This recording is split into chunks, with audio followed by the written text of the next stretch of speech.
Hi everyone, it is almost Booker Prize season again, in what is a most unusual year, but what is not unusual is that there is new Booker controversy. You can't have a year of the Booker Prize without there being some big public argument around it, although maybe it is unusual because this is flared up before the main prize has even started this year, and I'm not going to get into the big hoopla about it here because it'll take far too long to explain, and I'd much rather talk about books because that is the whole point of this.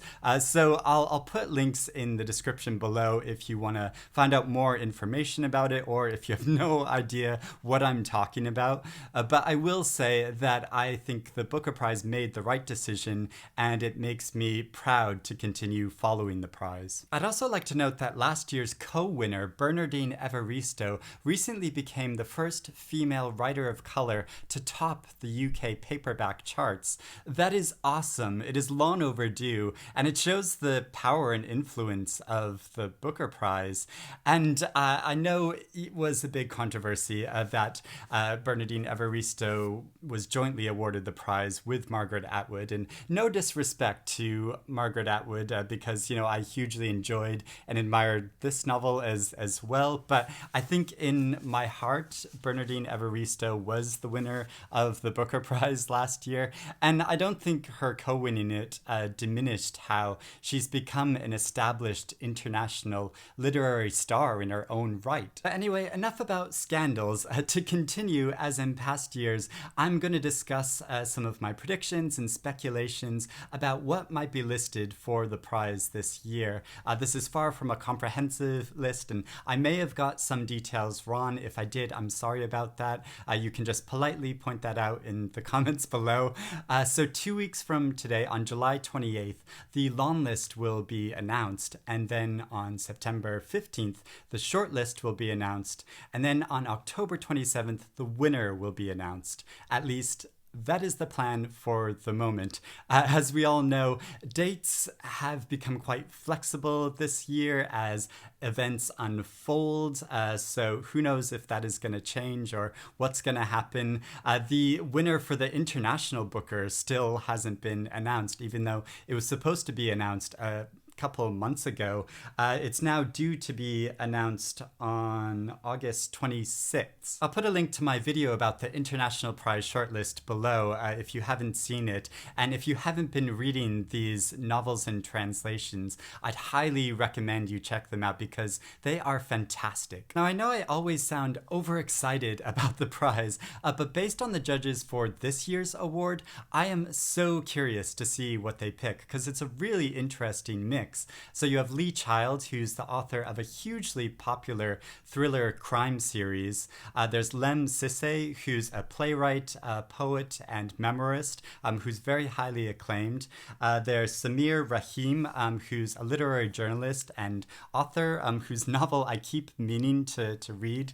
There is also Emily Wilson, a classical studies professor, who's also the author of a recent translation of the Odyssey, which I've been reading and has such a fascinating long introduction to it.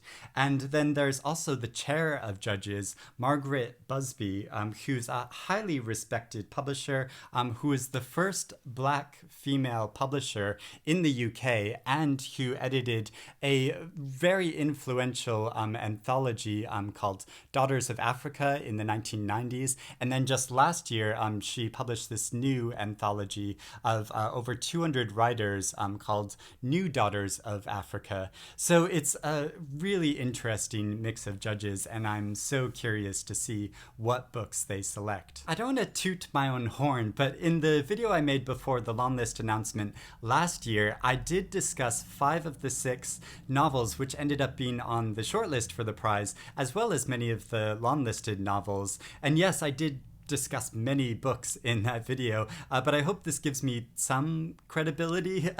So in order to be eligible for this year's prize, novels need to have been published in the UK or Ireland between October 1st last year and September 30th this year. So that's the time frame that we're working in and that I tried to look at.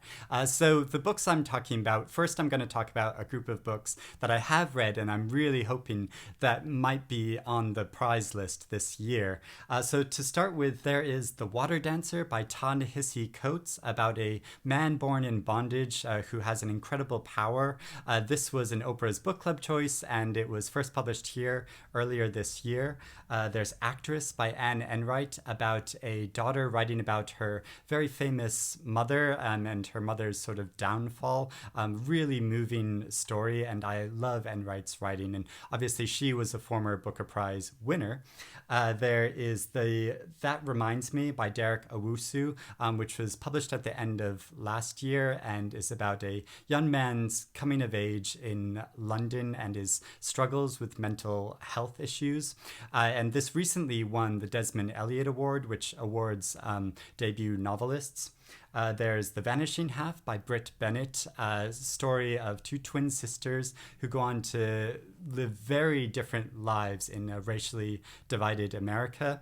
And this has been a hugely popular, very, I think, well-selling novel as well.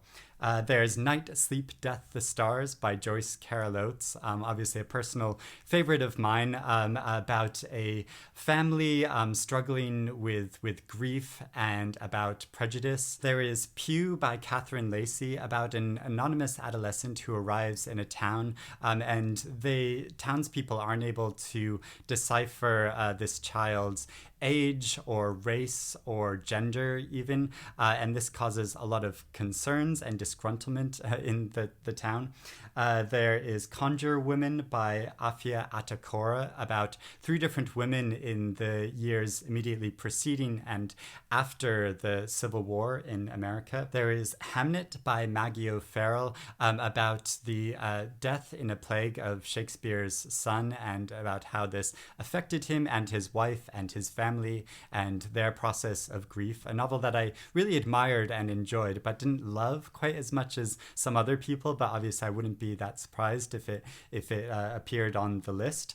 There's The Mermaid of Black Conch by Monique Roffey, a novel I just loved. It's a fantastical story, but also a really fascinating tale about the history of colonialism in the Caribbean, and offers a really different view on that subject matter and history. There's The Illness Lesson by Claire Beams, about a experimental school in New England in the over almost like a century ago, and a mysterious illness that plagues the girls that go to this school. There is How Pale the Winter Has Made Us by Adam Scoville, about a woman who's sort of adrift in a foreign European city as she's dealing with the grief of the loss of her father and her sort of estrangement from her family, but her newfound connections with different aspects of history. It's a really interesting novel. There's Rainbow Milk by Paul Mendez, about an adolescent boy who's coming of age in London after he's been ousted from his Jehovah's Witness family, and is about the legacy of the Windrush generation. There's Weather by Jenny Offel, an amazing, very compact novel showing fragments of one librarian's life and her sort of reactions to environmental crisis that we're experiencing. There is Love and Other Thought Experiments by Sophie Ward, about a couple who really want to have a child and about the very unexpected consequences of when that happens, and explores these different sort of philosophical possibilities in their lives. There is The Bass Rock by Evie Wild, really fascinating novel about three different women over in very different time periods in one house in Scotland, about the changes to that house and the dramatic events of these women's lives, and about the different way that men oppress and abuse them. And there's also Love After Love by Ingrid Persaud, a novel which I've almost finished reading, but is a fascinating novel about three different lives of characters on a Caribbean island and also in America, and how their sort of improvised family splits apart and how they have to come together in different ways. It's such a moving and beautiful novel. Then I have some other contenders that I've not read yet, but I really want to read. I'm sort of hoping that they will be listed for the prize because it'll give me a good excuse to get around to reading some of these books, although some of them haven't been published yet. But first off, there's, of course, The Mirror and the Light by Hilary Mantel. We could just stop having all these discussions now and just give the award to Hilary Mantel. Like, in some ways, it almost seems like an inevitability, and it would be hugely exciting if she won. I mean, I'm sure this novel is a fantastic accomplishment, but also she would be the first author to win the prize 3 times. I think only 4 authors have won the prize twice. Hilary Mantel is obviously one of them, and so yeah, that would be really exciting. But yeah, I've caught up with the series. I read the first 2 books earlier this year, and I'm really looking forward to this. I just needed a break for a little while from this period in England. There's also Here We Are by Graham Swift, a new novel by a former Booker Prize winner, so is a likely contender. There's also a new novel from DBC Pierre, a former winner, with his new novel Meanwhile in Dopamine City. There's also Aravand Adiga has a new novel out called Amnesty, and he won the prize several years ago. There is Summer by Ali Smith, and just as I said this, the light has come out more and is illuminating my face, and maybe that's a sign. So obviously this is the final novel in her seasonal quartet, examining modern day life in Britain and writing about our current times almost simultaneously as they're happening. I'm so excited about this final piece because obviously there have been very dramatic social events recently, and so I know that since autumn, Ali Smith's novels haven't been submitted for the prize on her request because she's been shortlisted for the prize so many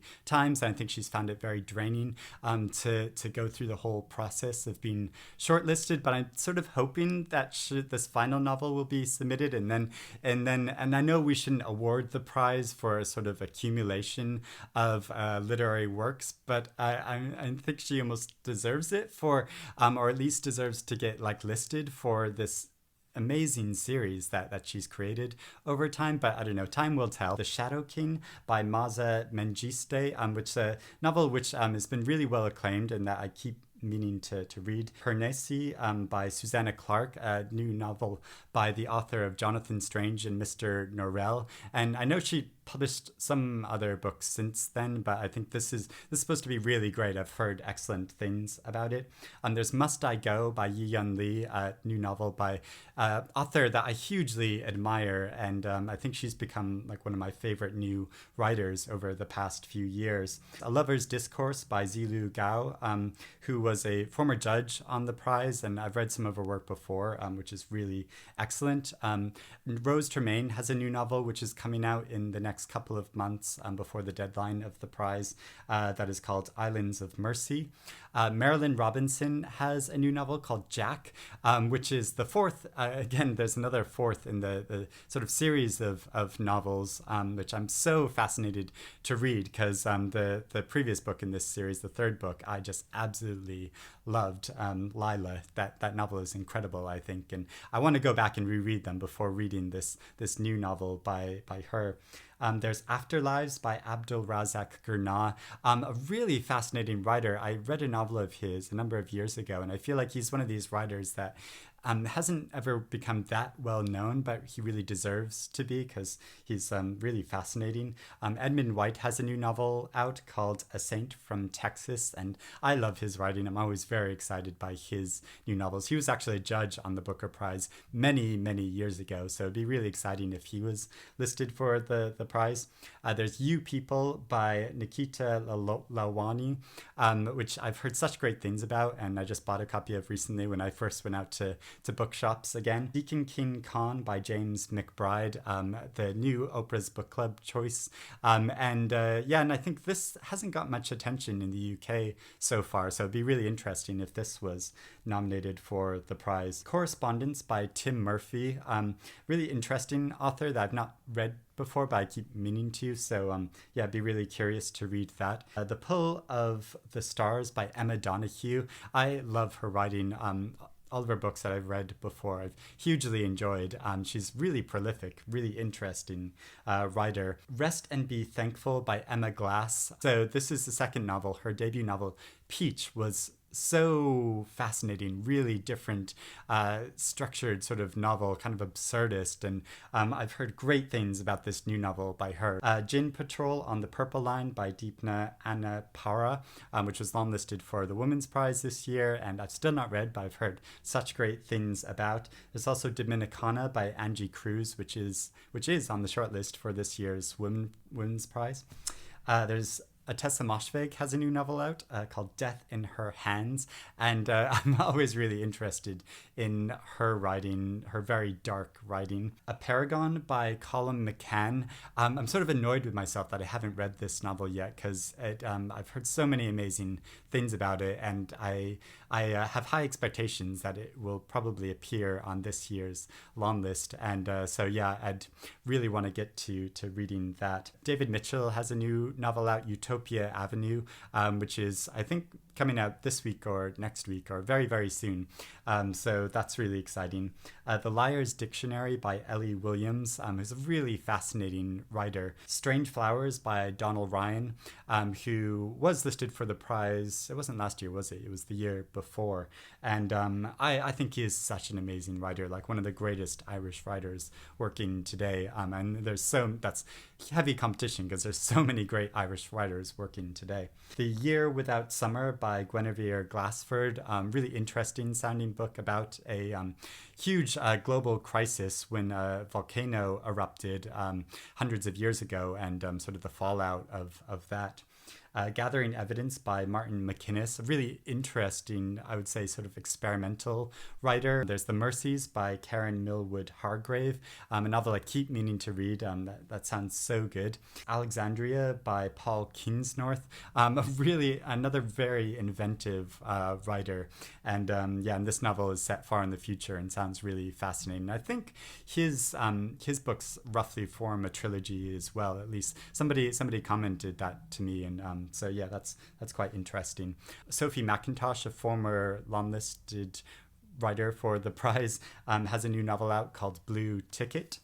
Then there is Summer Water by Sarah Moss, a much beloved author here on YouTube.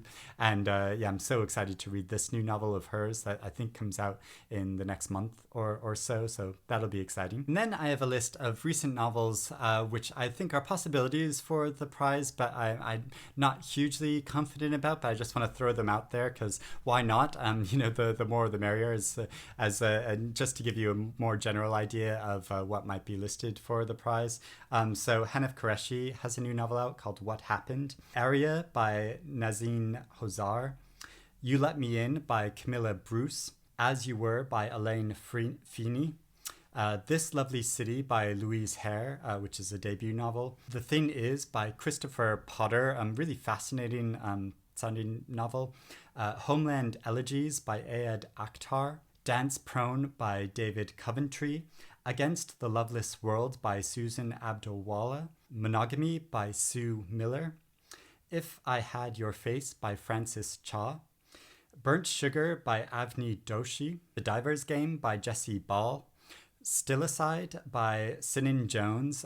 Really fascinating, beautiful writing that this author does. But I've still not read this yet, and I want to. Anyway, Supernova by Celine Liu, which is, I think, a science fiction novel. But I'd be interested if the judges sort of threw in some more kind of like genre novels this year into the mix. I'm sure there's going to be some surprises on this list. Bellevue by Ivana Drabakavona. Fatherhood by Caleb Clases. The Starless Sea by Erin Morgenstern, which isn't a novel I would necessarily think would be listed, except it was on so many best lists last year, but I've still not read it yet, so I can't really say. The 10th Muse by Catherine Chun. There's The TOPEKA School by Ben Lerner. The Frequency of Magic by Anthony Joseph. Agatha by Anne Catherine Bowman. King Zeno by Nathaniel Rich. Lawn Bright River by Liz Moore. Liar by Elit Gunder Goshen. A Pure Heart by Raja Hasib. I've heard such fantastic things about this novel. I keep meaning to read it. Cleanness by Garth Greenwell. Another novel I feel almost ashamed I haven't got to reading yet. Your House Will Pay by Steph Cha. The Unpassing by Chia Chia Lin. My Dark Vanessa by Kate Elizabeth Russell, a really highly acclaimed and much talked about debut novel. Little Bandage Days by Kyra Wilder. Low by Jeet Thayel. Nothing to See Here by Kevin Wilson. Swimming in the Dark by Tomasz Jodorowsky, a debut novel that I have read, but I had quite mixed feelings about, and I don't fancy its chances too much, but you never know, like lots of people have really loved it. There's The Quarry by Ben Halls. Big Girl Small Town by Michelle Gollin, a debut Irish novelist. Lampedusa by Steve Price. The Temple House Vanishing by Rachel Donahue. Topics of Conversation by Miranda Popke. Writers and Lovers by Lily King. The Girl with the Louding Voice by Abby Dari. Silver Sparrow by Tari Jones, which is a novel which actually published a number of years ago in America, but it's only just been published in the UK this year after she won the Women's Prize last year. So it'd be interesting to see if this was eligible or submitted for the prize. There's Bina by Anakana Schofield. Finding Clara by Annika Scott. The Weight of Love by Hilary Fannin. Box Hill by Adam Mars Jones. This is a very short novel, and I think a novel has to be a certain length in order to be eligible for the prize, so I'm not sure if that meets that criteria, but he's a very well-regarded author. Thousand Moons by Sebastian Barry, the great Irish novelist. The Butchers by Ruth Gilligan, who's also a great Irish novelist. Hinton by Mark Blacklock. How Much of These Hills is Gold by C. Pam Jane. Exciting Times by Nisha Dolan. What's Left of Me Is Yours by Stephanie Scott. The Anointed by Michael Arditi. Saving Lucia by Anna Vaught. The Glass Hotel by Emily St. John Mandel. We Are Not in the World by Connor O'Callaghan. The Wild Laughter by Cowlin Hughes. Mary Toft or The Rabbit Queen by Dexter Palmer. The Anthill by Julianne Pacheco. The Residue Years by Mitchell S. Jackson. The Truth Must Dazzle Gradually by Helen Cullen. A Man Who Is Not a Man by Thando Maglozana. Indelicacy by Amina Kane. Daylight Come by Diana Macaulay. The Blind Light by Stuart Evers, a really long novel looking at the past 50 years of UK history. This Happy by Naim Campbell. The Golden Rule by Amanda Craig. Fracture by Andreas Newman. Heaven and Earth by Paolo Giordano. Between Beirut and the Moon by Naji Bhakti. Real Life by Brandon Taylor. The Harpy by Megan Hunter. The Animals in That Country by Laura Jean McKay. The Weekend by Charlotte Wood, an Australian author. No Signal Here by Robert PERIŠIČ. To Dare by Gemma Wayne. Boy Parts by Eliza Clark. August by Callan Wink. Mostly Dead Things by Kristen Arnett. The Group by Laura Fagel. The Rain Heron by Robbie Arnott, a Tasmanian author. A Reproduction by Ian Williams. Stand By Me by Wendell Berry. A Traveller at the Gates of Wisdom by John Boynes, a new novel that he has coming out, I think at the end of this month, or it might be out already, but yeah, very soon. The Mission House by Karis Davies. Black Sunday by Tola Rotimi Abraham. Shuggie Bain by Douglas Stewart, a novel I've heard such great things about already. It's been published in August, I think. Frying Plantain by Zalika Reed Benta. The Appointment by Katharina Volkmer. Exit Management by Naomi Booth, The Boiled in Between by Helen Martin, and Mayflies by Andrew O'Hagan. So yeah, that's a huge group of books. But what do you think? Have I left anything out? I think I might have named almost every novel that was published in the past year, but I know, there's still a lot more. Like I said, I'm sure there's going to be a lot more surprises. But let me know what you think in the comments below. Do you agree with any of these picks? Are you hoping to see any of these on the list, or are there other books that you're hoping to see on the long list when it's announced on July 28th?